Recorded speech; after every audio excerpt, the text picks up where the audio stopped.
El aire en el despacho de Antonio Ferrer se volvió tan denso que Elena Ríos casi se asfixia. Sus dedos, acostumbrados a aferrar el húmedo mango de la fregona, se quedaron blancos. El director general, el imponente Antonio, daba vueltas por el amplio espacio. Sus gestos eran bruscos, casi agresivos. A su lado, con el ceño fruncido y una mirada desconfiada, estaba Javier Castro, el adjunto de Antonio, quien siempre miraba a Elena como si fuera una mota de polvo en su impoluto traje.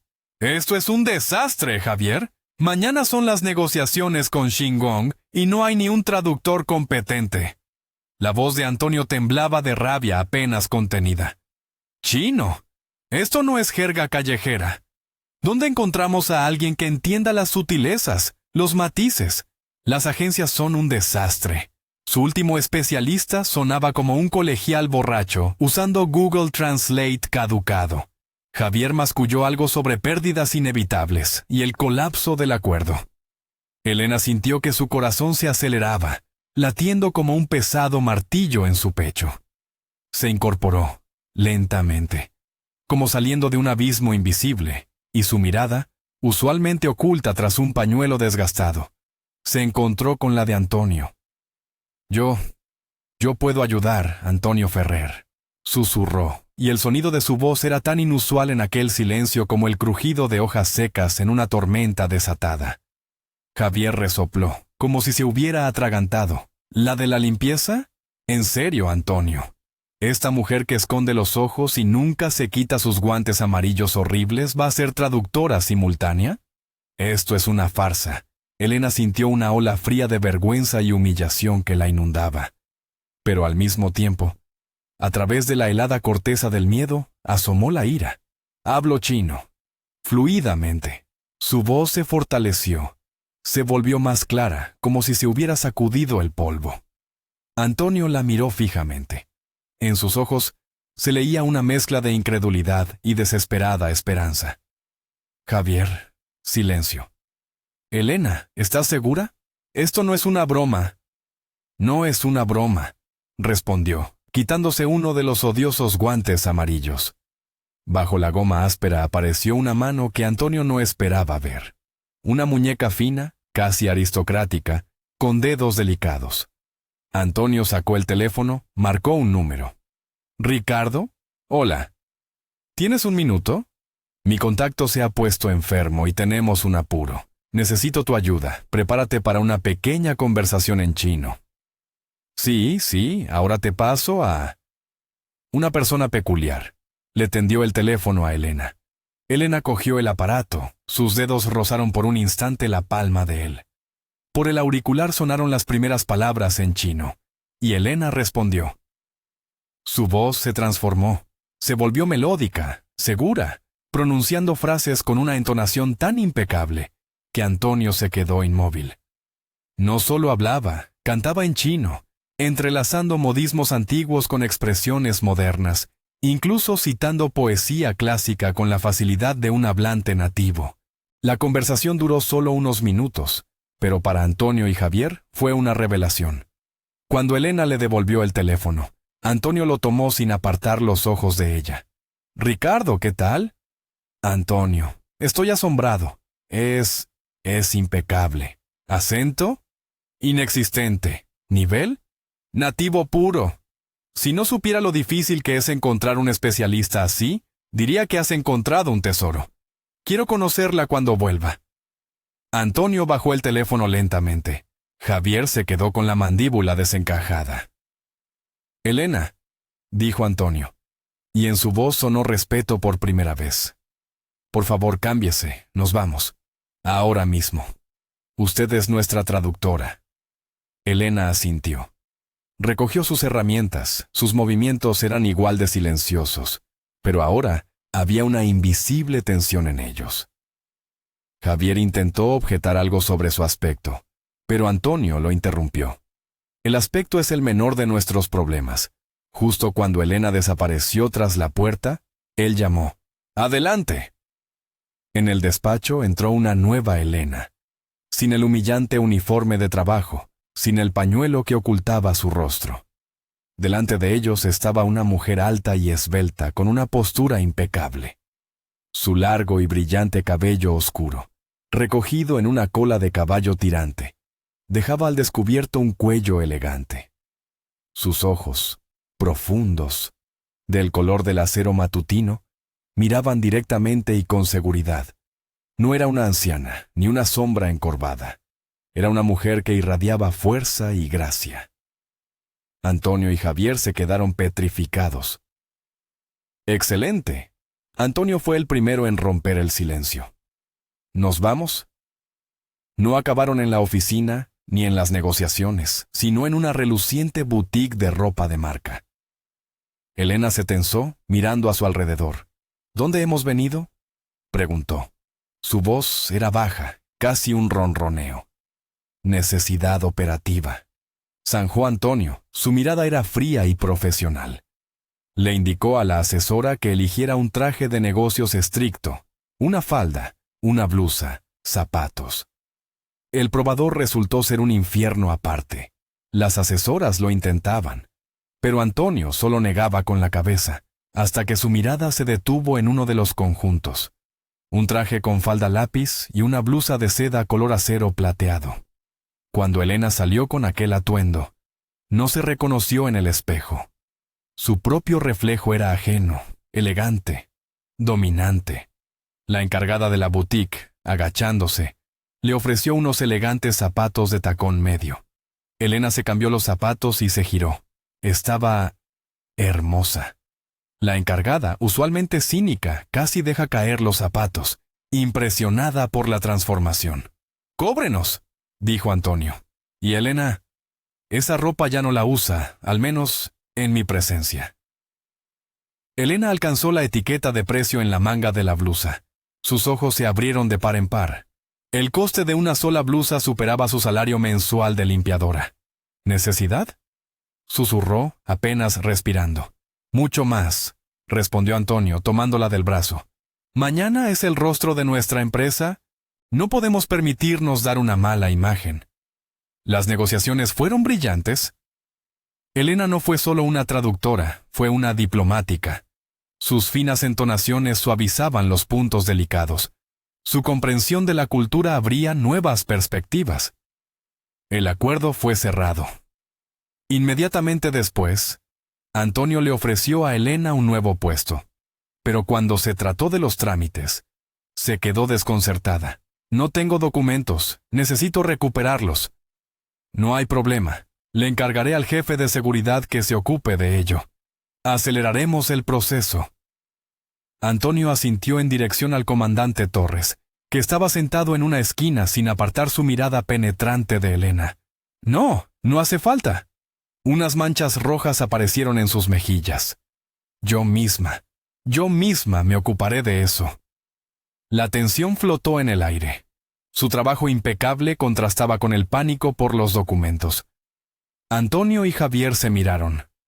«Comandante, vigílela», susurró Antonio. «Aquí hay algo que no cuadra». 2 días después, el comandante Torres entró en el despacho de Antonio. Su rostro usualmente imperturbable estaba lleno de una excitación contenida. «Antonio, he encontrado algo. Y no es solo interesante, es chocante». Le tendió una carpeta. Antonio recorrió con la mirada las primeras líneas del dossier y silbó. Así que esto era. ¿Cuánto tiempo llevaba escondiéndose? ¿Y por qué? Pulsó el botón del intercomunicador. «Sofía, haga venir a Elena, inmediatamente». Todo empezó 2 años atrás, cuando Elena enterró a su padre. Su padre, Julián Altamirano, era un magnate poderoso. La gente susurraba que convertía en oro todo lo que tocaba. Pero ni todos los tesoros del mundo pudieron salvar a su esposa, Clara, una mujer hermosa, casi etérea. Eran la pareja perfecta, altos, de ojos claros, como caídos del cielo. Julián vivía y respiraba por Clara. Estaba dispuesto a arrojar a sus pies todos los diamantes del planeta, pero ella solo soñaba con tener un hijo. Años de intentos infructuosos, cientos de consultas, dolorosos tratamientos de éfib que terminaban en llantos. «Esto no es un embrión. «Es mi hijo vivo, nuestro, de Julián y mío», gritaba contorsionándose de dolor. Finalmente, en una clínica suiza, ocurrió un milagro. Clara tenía 4 meses de embarazo, pero el organismo, debilitado por las inyecciones hormonales, falló. Desmayos, fatiga, y luego, como un rayo caído del cielo, una enfermedad sanguínea incurable. Los médicos insistieron en interrumpir el embarazo y comenzar un tratamiento inmediato. Clara se escapó de la clínica. Julián puso el mundo patas arriba. ¿Cómo pudieron perderla? ¿No es esto un centro de alta seguridad? Se defendía el médico. Simplemente se fue. Clara regresó por sí sola, para dar a luz y morir. Alquiló una habitación a una anciana, Isabel Contreras, que se convirtió casi en una madre para ella. Pero tengo una justificación, susurró Clara cuando Julián lloraba besándole las manos. No he vivido mi vida en vano. Después de mí quedará una huella en la tierra. Vio a la recién nacida Elena, llamada así en honor a su madre, pero no sintió nada más que vacío. Aquella criatura diminuta y arrugada parecía haberle arrebatado todo. Clara se apagaba, como una vela. Julián murió con ella. Pensó en el suicidio, pero la pequeña Elena, confiada al cuidado de Isabel Contreras, que se convirtió en niñera para ambos, poco a poco lo devolvió a la vida. Con asombro, descubrió que su hija era una copia exacta de Clara. Isabel Contreras se alegraba, susurrando conjuros contra el mal de ojo. «Has reaccionado, cariño. Gracias a Dios. Al menos la niña tendrá un padre, si perdió a su madre». Julián adoraba a Elena, volcando en ella todo su amor no gastado. La niña creció cariñosa, obediente. Se acurrucaba a su padre como un gatito. Nunca le faltó nada. Para Julián no existían otras mujeres, hasta que llegó aquel día fatídico. Había acordado encontrarse con Elena, pero no apareció. En las negociaciones con un socio español, la vio. La traductora, ella, Valentina Vidal. Tenía los mismos gestos, la misma mirada. Era como ella. Por primera vez en años, Julián se olvidó de todo. Se quedó en la habitación de aquella mujer, enamorándose como un adolescente. Le pareció que su Clara había vuelto. Enseguida le propuso matrimonio. Una boda fastuosa. Valentina se mudó a su casa. «Ay, niña, llorarás con esta madrastra. Y yo contigo», suspiraba Isabel Contreras, cepillándole el pelo a Elena. Valentina no tenía intención de ser madre de un hijo ajeno. Tenía su propio hijo, Leo, de la misma edad que Elena. Era arrogante y egoísta, igual que su madre. Elena se olvidó de regalos, viajes al mar con papá, incluso de las veladas a solas. Julián estaba completamente absorto en su joven esposa, pendiente de cada una de sus palabras, sin darse cuenta de que esta Valentina no era en absoluto la persona que él amaba. Valentina convenció a Julián para enviar a Elena a estudiar lo más lejos posible, a Londres. Esto se presentaba como preocupación por su futuro. Elena le suplicó a su padre que no la enviara, pero él fue inflexible. «Tu madre y yo nos preocupamos por tu futuro. No tengo madre, mi madre murió. Solo tengo padre, pero también a él lo he perdido», gritó Elena. «¿Ves? Me odia», intervino Valentina poniendo cara de pena y secándose una lágrima fingida. «Ya te lo dije, por mucho que me esfuerce, siempre seré una madrastra extraña y malvada». Su padre intentó convencerla de que Leo también se iba a estudiar. Todo terminó en lágrimas. Incluso Isabel Contreras lloraba mientras hacía las maletas. 6 años lejos de su padre. Él le enviaba dinero, la felicitaba. Pero Elena no podía volar a casa. Su padre decía que así sería mejor. Mientras tanto, Leo volaba a casa 4 veces al año. Isabel Contreras intentó hacer entrar en razón a Julián, pero él, como si estuviera zombificado, repetía que para su hija sería mejor así. «La niña se ha quedado huérfana. Esto es mejor para ella. Recapacita, Julián. Ella te ha embrujado. Esa bruja», se refería a Valentina. Por sus palabras, Isabel Contreras pagó un precio. Valentina la echó de la casa contratando a otra ama de llaves. Julián no dijo nada. Solo tomó sus pastillas. Su corazón le estaba fallando. La verdad se reveló inesperadamente. Julián escuchó por casualidad una conversación de Valentina con Leo, y abrió los ojos. Resultó que Valentina llevaba años tejiendo intrigas para atraparlo en sus redes. Se había sometido a varias operaciones de cirugía plástica, se había teñido el pelo, había copiado meticulosamente el andar, los gestos y el timbre de voz de Clara, para convertirse en su copia exacta. Y ella misma lo engañaba y desplumaba, sin amarlo ni un solo día. Tenía un cómplice secreto, con quien tramaba planes, y del que tuvo a su hijo Leo, incluso antes de alcanzar su objetivo, casarse con Julián Altamirano. Julián se sentó, aturdido. ¿Qué he hecho? He echado de casa a mi propia hija para que esta individua se acercara a mi dinero. Que se maldiga ese dinero. Me ha privado de mi familia. Aquella noche, por primera vez en muchos años, se emborrachó y acabó en cardiología. Hombre, emborracharse así es un suicidio con su corazón. ¿Por qué se ha descuidado tanto? Regañó el profesor.